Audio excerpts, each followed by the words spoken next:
Hey, this is Clara from Books and Questions, and I'm here to do the Best of the Worst tag. It was created by Books and Things, and this is the first time I've ever been tagged in something, so I'm very excited. First topic is favorite literary villain, and I'll have to go with a Shakespeare. I'm going to go with Iago. When he's telling Othello that Desdemona is cheating on him, which is totally not true, he doesn't say, I think this is what's going on. He keeps insinuating stuff so that Othello feels like he's thought this all along. And it's terrifying. And it's really creepy and just wonderful when played well. It's an amazing feat of language, an amazing feat of conversation and trust. And yeah, it's very impressive. And I love it. The second is most convincing or believable literary villain. I have a couple for this one. I have one from a young adult novel called Shadow Scale. It's the sequel to Seraphina, which is very popular. Shadow Scale I didn't like as much as the first one, but the part I did like best was the terrifying villain, whose name is Janula. And as the book progresses, you don't know what she wants. And my husband and I were listening to the audiobook together, and we were like lying awake at night, like, what does she want? I don't know. So yeah, that's really good. Another one that came up as most convincing or believable is sort of an odd choice, and it's a deranged sort of picture book called Fox by Margaret. Fox is a bit of a fable. There's three characters. There's a bird and a dog and a fox, and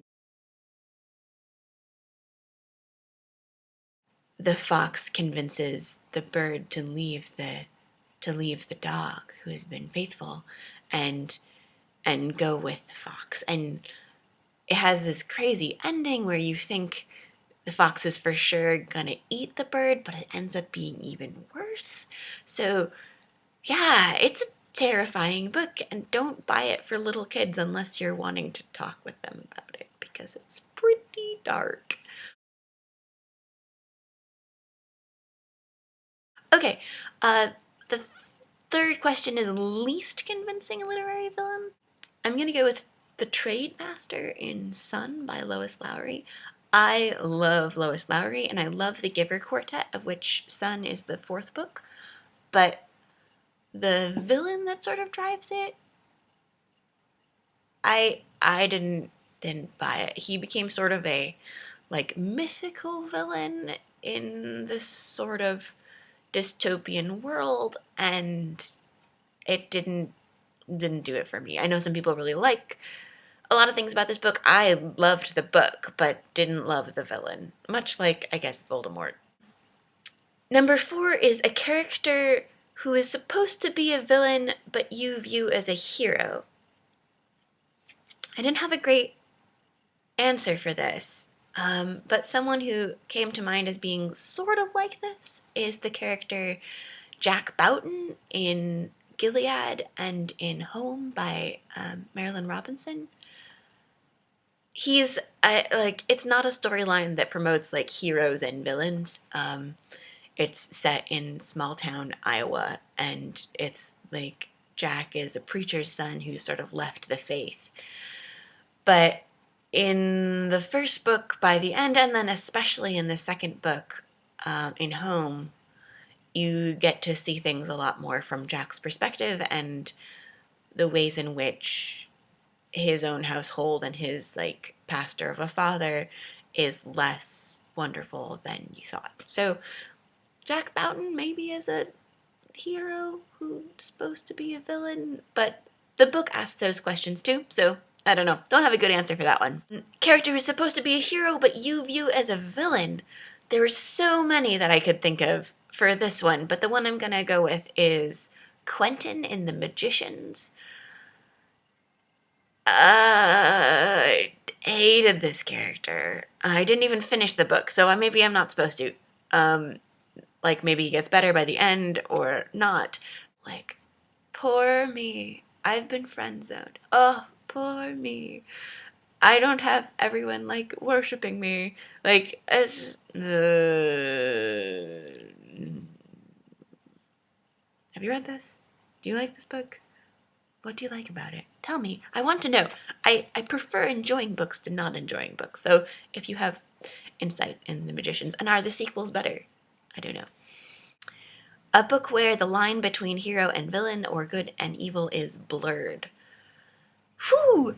I thought of 3 very American books as responses to this video. And they're all kids or young adult books. One is Liar and Spy by Rebecca Stead. It's like the middle grade reader version of the Hitchcock film Rear Window. So these kids that like set up a spy club, but things get pretty complicated. And it's also a story about bullying and what you're supposed to do about that. It's really excellent. I love Rebecca Stead. You should read all of her books. Another one that's really nice is Katherine Patterson's The Great Gilly Hopkins, which is a book about foster kids, and particularly this foster child, and her reacting against the system and against this like excellent family, but it also has a lot of blurred lines. She's convinced that her mother will take her back, but that doesn't seem to be the case. And yeah, that's something that came to mind for me. Another one is Flight by Sherman Alexie, which is a book also about foster children, but a like Native American presence in the United States, and what does that mean historically, and what does that mean today, and how do you deal with that? So in the story, the main character sort of floats back in time and lives as various other people, and so at one point he is like one of his ancestors who is Irish fighting Native Americans, and like there's all of that confusion in there. Very good. Excellent book. And the last question is a book that you love with mostly unlikable characters. The one that came to mind for this was not a book but a play, and the play is Lion in Winter by James Goldwin. Whew! Like, I love all these characters, but they're awful. Like, I don't want to be friends with any of them. Like, I don't want to hang around with them. I just want to watch them be terrible to each other on stage. Like, that is great fun. So if you haven't seen Lion in Winter, there's a film of it that's pretty excellent. I saw a stage production that was just stunning. And those are my answers. If you like this tag, you should totally do it and talk about villains and what makes a good villain, what makes a bad villain, and how you determine what you enjoy or don't enjoy. I'm gonna tag Colleen at Creating Colleen and Christy at the library. If you feel like doing it, wonderful. If you don't feel like doing it, that's great. If I didn't tag you and you want to do it, please do this tag. It's excellent. We should have more of them. Okay, thanks again. Bye.